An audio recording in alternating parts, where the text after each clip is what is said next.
எனக்கு இவன் தான் வேணும், இவன் தான் என்னோட எல்லா உலகம் சொல்லி ஒரு கள்ளக்காதல் மேலே உயிராக இருந்தவங்க ஒரு மாதத்தில் அவனோட அயோக்கியத்தனம் தெரிஞ்சு, ஐயோ எனக்கு என் கணவனே கண்கண்ட தெய்வம், என் மனைவியை கண்கண்ட தெய்வம் மாறினவங்க கதையெல்லாம் இருக்குது. இன்னும் எங்கே அதுக்கப்புறம் அவங்களோட லைஃப் நல்லா இருக்கு.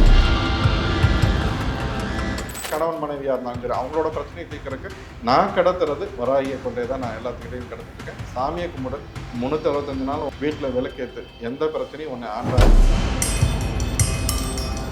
யாரையும் மாற்றுறது என்னோட நோக்கம் கிடையாது. உன்னோட வாழ்க்கையில் மாற்றம் வேணுமா, என்கிட்ட வா, நான் என்னையை பின்பற்று, நான் அதுக்கு உண்டான ஒரு கருவியாக இருக்கேங்கிறது தான்.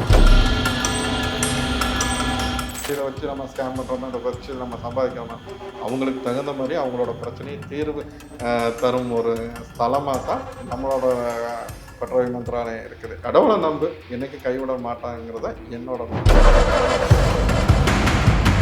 யாரோட விஷயத்தையும் ஒருத்தங்களுக்கு புகுத்துற ஒரு விஷயமா கிடையாது. என்கிட்ட வந்தால் அது எந்த மதமாக இருந்தாலும் சரி, நீ உன்னோட மத வழிபாட்டு படியே பண்ணு, அதுக்கு உண்டான விஷயங்களும் நான் தரேன்னு தான் நான் சொல்கிறேன்.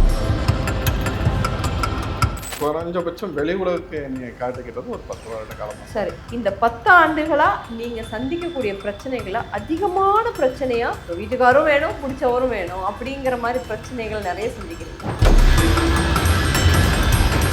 ஒருத்தருக்கு துரோகம் பண்ணி இன்னொருத்தர் கூட நீங்கள் நல்லா வாழ்ந்துறான்னா ஒரு காலத்துல முடியவே முடியாது. மக்களின் எண்ணங்களே செயல்களாகும். அப்படி அந்த எண்ணங்கள் செயல்களாகாத போது நிறைய சந்தேகங்கள் வரும். யாரோ ஏதோ நமக்கு பண்ணியிருக்காங்கன்னு தோன்றும். அந்த இயலாமையே நம்பிக்கையாகவும் மூட நம்பிக்கையாகவும் மாறும். எது நம்பிக்கை, எது மூட நம்பிக்கை, எது சரி, எது தவறு அப்படின்னு நிறைய விஷயங்கள் நம்ம பேச போறோம் வராகி சித்தர் மறைமொழியாளர்கிட்ட.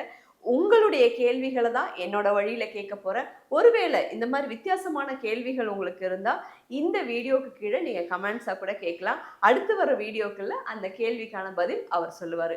வணக்கம், எப்படி இருக்கீங்க? ஆன்மீக நாடு அனைத்து நண்பர்களுக்கும் வராகி ஆசைப்படுது மட்டும் வணக்கம். நல்லா இருக்கேன். நீங்க மந்திரவாதியா, சைக்காலஜிஸ்டா? இல்லை, இங்கே மதிப்பாதி மந்திரம் பாதி அப்படிங்கிறது தான் இதை பொறுத்த வரைக்கும் இருக்குது. நீங்கள் ஏற்கனவே நான் அந்த கேட்ட கேள்விக்கு நான் சொல்லிடுறேன். நீங்கள் இப்போ ஒரு கணவன் மனைவி வராங்க, ஒரு அஃபேரில் வராங்க, இப்போ அவங்களுக்கு நீங்கள் நல்லது செய்வீங்களா, இல்லை இந்த மாதிரி இல்லீகல் அஃபேரில் நம்ம யாராக இருந்தாலும் நான் கொண்டே கடத்துறது, அவங்க கொண்டே கடத்துறது வராகியை கும்பிடு அப்படின்னு சொல்லி தான். அதுக்கு பின்னாடி பேக்கெண்டில் என்ன பண்ணணுமோ அதை நம்ம பண்ணி நம்ம கொடுத்துறோம்.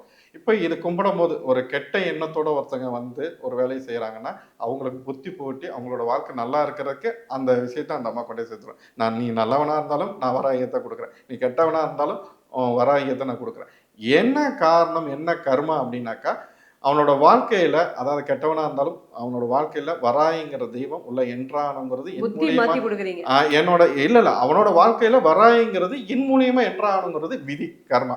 அதை நம்ம கொடுக்குறோம். அவங்க அங்கே போய் இருந்து அவங்களுக்கு உண்டான ஒரு விஷயத்த, இப்போ எனக்கு இவன் தான் வேணும், இவன் தான் என்னோட எல்லா உலகம் சொல்லி ஒரு கள்ளக்காதல் மேலே உயிராக இருந்தவங்க ஒரு மாதத்தில் அவனோட அயோக்கியத்தனம் தெரிஞ்சு, ஐயோ எனக்கு என் கணவனே கண்கண்ட தெய்வம், என் மனைவியை கண்கண்ட தெய்வம் மாறினவங்க கதையெல்லாம் இருக்குது. இன்னும் எங்கே அதுக்கப்புறம் அவங்களோட லைஃப் நல்லா இருக்குது. அதே மாதிரி கணவன் மனைவியாக இருந்தாலும் சரி, அவங்களோட பிரச்சனையை தீர்க்கறதுக்கு நான் கடத்துறது வராகியை கொண்டே தான் நான் எல்லாத்துக்கிட்டையும் கடத்திட்டு இருக்கேன். சாமியை கும்பிடு 365 நாள் உன் வாழ்க்கை வீட்டில் விளக்கேற்று, எந்த பிரச்சனையும் ஒன்று ஆண்டாது அப்படின்ற. இப்போ நீங்கள் லாஸ்ட்டாக கேட்டது, நீங்கள் அதாவது ஒரு மந்திரவாதியா சைக்காலஜியா, எனக்கு வந்து அதாவது நான் ஏற்கனவே நான் சொன்ன மாதிரி யாரையும் மாற்றுறது என்னோட நோக்கம் கிடையாது. உன்னோட வாழ்க்கையில் மாற்றம் வேணுமா, என்கிட்ட வா, நான் என்னையை பின்பற்று, நான் அதுக்கு உண்டான ஒரு கருவியாக இருக்கேங்கிறது தான்.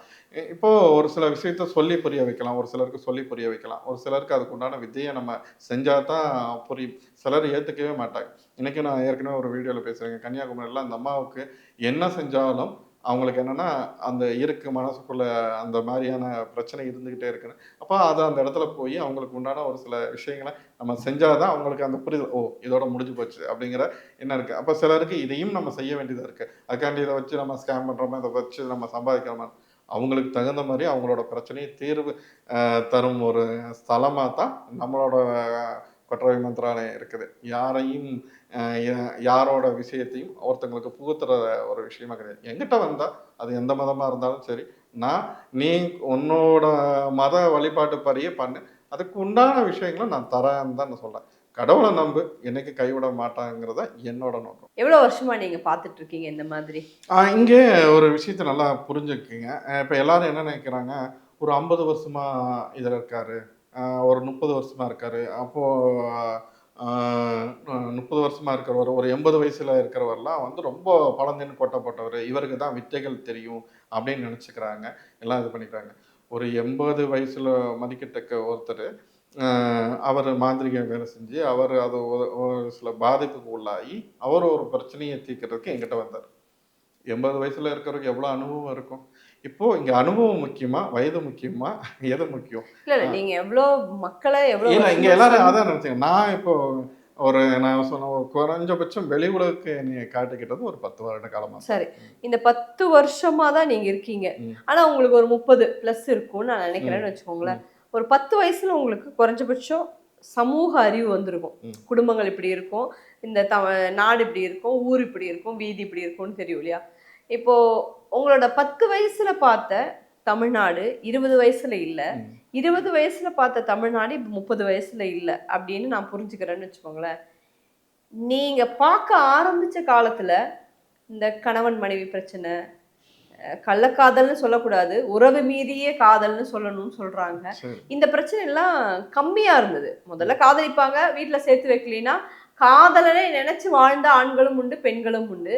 அல்லது காதலனோட பேரையோ, காதலியோட பேரையோ குழந்தைங்களுக்கு வச்சு தன்னுடைய காதலை வளர்த்தவங்க. அந்த மாரியெல்லாம் தான் என்னுடைய பள்ளி பருவங்கள்லாம் பார்த்துருக்கேன்.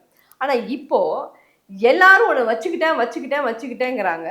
வச்சத புருஷனுக்கு தெரிஞ்சு, புருஷன் கூடயே வந்து ஒரு மாதிரி ஒரு வித்தியாசமான ஒரு கலாச்சாரமா இது மாறிடுச்சு. அப்போ நீங்க 10 வயசுல பார்த்ததுக்கும், 20 வயசுல பார்த்ததுக்கும், 30 வயசுல பார்க்கறதுக்கும், இந்த 10 ஆண்டுகளா நீங்க சந்திக்கக்கூடிய பிரச்சனைகள அதிகமான பிரச்சனையா, இந்த எனக்கு புடிச்சவர என் கூட சேர்த்து வைங்க. வீட்டுக்காரர் அப்படியே இருக்கட்டும். வீட்டுக்காரும் வேணும், புடிச்சவரும் வேணும். அப்படிங்கிற மாரி பிரச்சனைகள் நெறைய சந்திக்கிறீங்களா? இல்ல அந்த மாரியான பிரச்சனைகள் தான் இன்னைக்கு முழுசாவே மேலோங்கி இருக்கு. சந்திக்கிறீங்க. அதுதான் இதா இருக்கு. இதுல ஒரு 10 இதுல பாதிக்கப்பட்டவங்க தான் இந்த செய்வினையால பாதிக்கப்பட்டேன்னு சொல்லி வரவங்க. என்னன்னா, இதுல யாராவது ஒருத்தர் அஃபெக்ட் ஆகுறாங்க இல்லையா? அந்த இது பாதிக்கப்படுறாங்க ஆசைக்கு இல்லையா? கூட காரணமோ? எது? ஆசையும் அழிவுக்குமான இல்ல காரணம். இந்த ஆசை தானே. அதான் நம்ம ஆரம்பத்திலேயே சொன்னோமே. இங்க இந்த கட்டுப்பாட உடைச்சாங்க. அப்போ அதுதான் வந்து இங்க பிரச்சனையா இருக்குது. இவங்க என்ன நெனைக்கிறாங்க, நம்ம அதாவது வந்து இன்னைக்கு நீங்க எத்தன பேர வேணாலும் காதலிங்க. எத்தன பேர வேணாலும் நீங்க நீங்க டிராவல் பண்ணுங்க. அது இன்னைக்கு யாரையும் நம்ம கட்டுப்பாடு நீங்க இப்படி இருங்கன்னு சொல்றதுக்கு, நம்ம புத்திமதி அப்படி சொல்றதுக்கு சொன்னீங்கன்னா நம்ம நீங்க இது பூமர். கிடையாது. இல்ல நான் அந்த இதுக்குள்ளயே நான் வரல.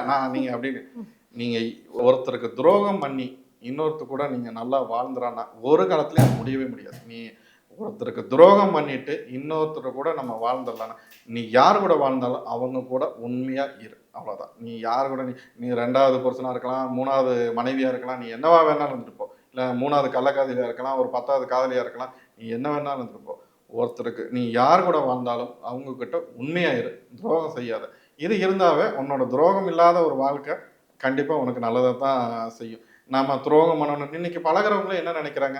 பழகுனா ஏதாவது ஒரு விஷயத்துல நமக்கு என்ன ஆதாயம் கிடைக்கும்? இப்ப ஆணா இருந்தாலும் சரி, பெண்ணா இருந்தாலும் சரி, அவங்க மூலியமா நம்ம என்ன ஆதாயத்த பண்ணலாம்? எப்ப இவன சாய்க்கலாங்கிறதுல தான் குறியா இருக்காங்க. அப்போ உங்களோட வாழ்க்கை என்னைக்கு ஆனா இது ஒரு குறிப்பிட்ட காலம் நல்லா இருக்கும். ஆனா கண்டிப்பா ஒரு நாள் தெருவுல நிக்கும்போது, அன்னைக்கு தான் இந்த கோயிலா, வடபழனி கோயிலா, இல்ல திருவண்ணாமலையா, இல்ல காசிக்கு போலாமாங்கிற ஒரு எண்ணம் வந்து நிக்கும். ஆனா இந்த மாரி ஒருத்தவங்களுக்கு துரோகம் செஞ்சவங்க கண்டிப்பா நீ காசிக்கு போனாலும் உனக்கு முக்தி கிடைக்காது. ராமேஸ்வரம் போனாலும் முக்தி கிடையாது. யார் கூட வாழ்ந்தாலும் ஒழுக்கமா, அவங்களுக்கு நம்பிக்கை பாத்திரமா வாழ்ந்தீங்கன்னா, உங்களோட வாழ்க்கை நல்லபடியா இருக்கும். இல்லைன்னா, அதுக்கப்புறம் அ அத தீர்க்கறதுக்கு உண்டான ஒரு மாந்திரியத்தை தேடி போறதுக்கு உண்டான சொல்லுவேன். ஏன்னா பாதிக்கப்பட்டவங்க கண்டிப்பா ஒருத்தன் சரி ஓகே வாழ்ந்துட்டு போகட்டும்னு நெனைப்பாங்க. அது ஆணா இருந்தாலும் சரி, பெண்ணா ஆனா இன்னைக்கு பெண்கள் தான் பல பேர் பழி தீர்க்கணும்னே சுத்திட்டு இருக்காங்க. அதனால அதுவும் கொஞ்சம் கவனமா இருக்கணும். ஆண் வந்து ஒரு பெண்ணுக்கு துரோகம் செஞ்சா, இது பண்ணான்னா, கண்டிப்பா நீங்க ஒரு ஆண் வந்து செய்வன பண்ணணும்னு நெனைக்கிறானோ இல்லையோ, பெண்ணு வந்து அந்த அந்த வலியும் வேதனையோட இவன் போய் 6 மணி ஆனா சரக்கு அடிச்சுட்டு மட்டையேறான். அடுத்த நாள் அடுத்த வேலைய பார்க்க போறான். அவங்களுக்கு அந்த வைராக்கியம் இருக்கும். இவன் நம்மள இவன ஏதாவது ஒண்ணு பண்ணணும் அப்படிங்கிறது. அதனால உண்மையா இருந்தா வாழ்க்கை நல்லா இருக்கும், இனிப்பா இருக்கும். இல்லைன்னா என்னைக்கும் வேப்பன சாப்பிட்ட மாரி இருக்கும். மக்கள் இருக்கிற வரைக்கும் கேள்விகள் இருந்துகிட்டே தான் இருக்கும். அந்த கேள்விகள் சொல்றதுக்கு, அதுக்கான பதில் சொல்றதுக்கு நீங்களும் தயாரா இருக்கீங்க. ஆனா இன்னைக்கு இதோட நான் இந்த நிகழ்ச்சிய முடிச்சுக்கிறேன். தொடர்ந்து நெறைய கேள்விகள் மக்கள் கேட்பாங்க. அத மீண்டும் ஒரு முறை உங்கள சந்திக்கும்போது நெறைய கேள்விகளோட இதுவரைக்கும் பொறுமையா, உங்களோட சார்பா இல்லாம, மக்களோட சார்பா நின்னு நெறைய விஷயங்கள் சொன்னீங்க. இந்த காலத்திலயும், அந்த காலத்திலயும் நடக்கக்கூடிய பிரச்சனைகளுக்கெல்லாம் தீர்வாவே இருந்தது. வராகி சித்தர் அப்படின்னு சொல்லிட்டு, நீங்க ஒரு சித்தர் வழியில பழங்காலத்து பழமைகள தான் பேசுவீங்கங்கிற அந்த கூற்ற உடைச்சுட்டு, லைவ்ல என்ன வாழ்றதுக்கான தேவையோ அதை சொன்னீங்க. ரொம்ப நன்றி சார். நன்றி.